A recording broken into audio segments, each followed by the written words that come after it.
Hi, I'm Lisa Leiter. In Chicago Business Today, defying tradition.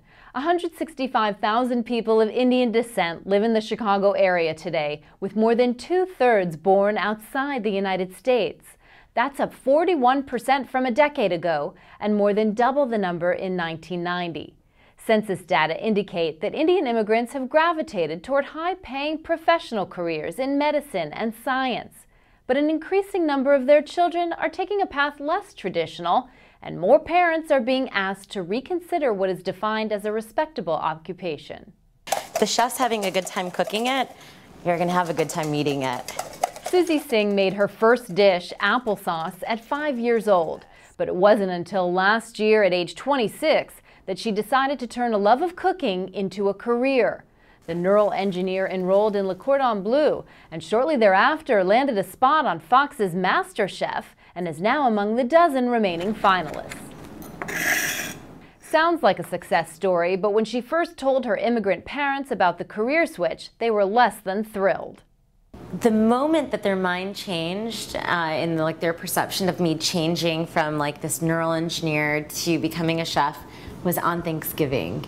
I cooked for my parents and I made this curried turkey and cranberry chutney, and they fell in love with it. They realized at that moment that this was something that I was supposed to do. And they saw how happy I was in the kitchen.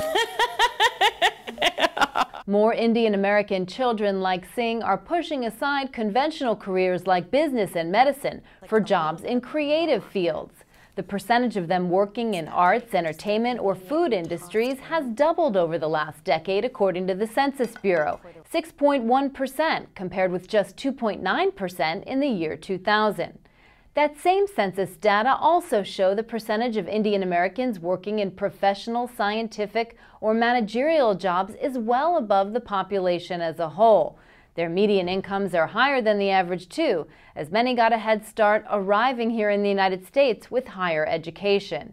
Peter Alter says the closest parallel in history are the Jewish entertainers who found success in the early 1900s. But the situation for Indian Americans is different. When you see the Indian Americans moving from their parents who are doing sort of a technical, legal, medical field to entertainment, that's something that I have never seen historically within American immigrant and ethnic populations. That's just something that I have never seen before. You know, I feel like it's a great idea. If you're an Indian parent, you should probably name your kid after an STD, because that way they'll stay away from girls and concentrate on their studies. At this monthly South Asian open mic night in River North, comedians poke fun at their own culture. But for some here, the debate with family about career choices is no laughing matter. You know, I never was given that option by my family. It was never an option for me to just do stand-up. Even now, my dad, he always comes up to me. He's like, Beta, you're going to be a doctor. Why do you want to be a clown? It makes no sense to him. But he's happy about it. But at the same time, he's like, this is kind of strange. Susie Singh says she's already seeing more of her friends' parents broaden the definition of success. When Indian parents come to this country and the kids are first generation, they want their children to succeed. And a very natural form of succeeding is through becoming an engineer, a doctor, a lawyer, a business person. And so they just haven't seen as much success from a chef career, a dancer or an artist.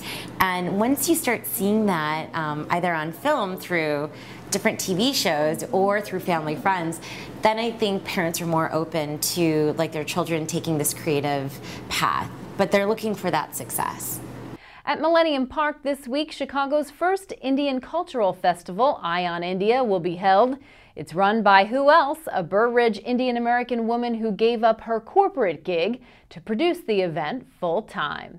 Well, that's this edition of Chicago Business Today. You can read more about this story in next week's Life section in the print edition of Crain's or on chicagobusiness.com. Thanks for watching. Have a great weekend. We'll see you back here on Monday.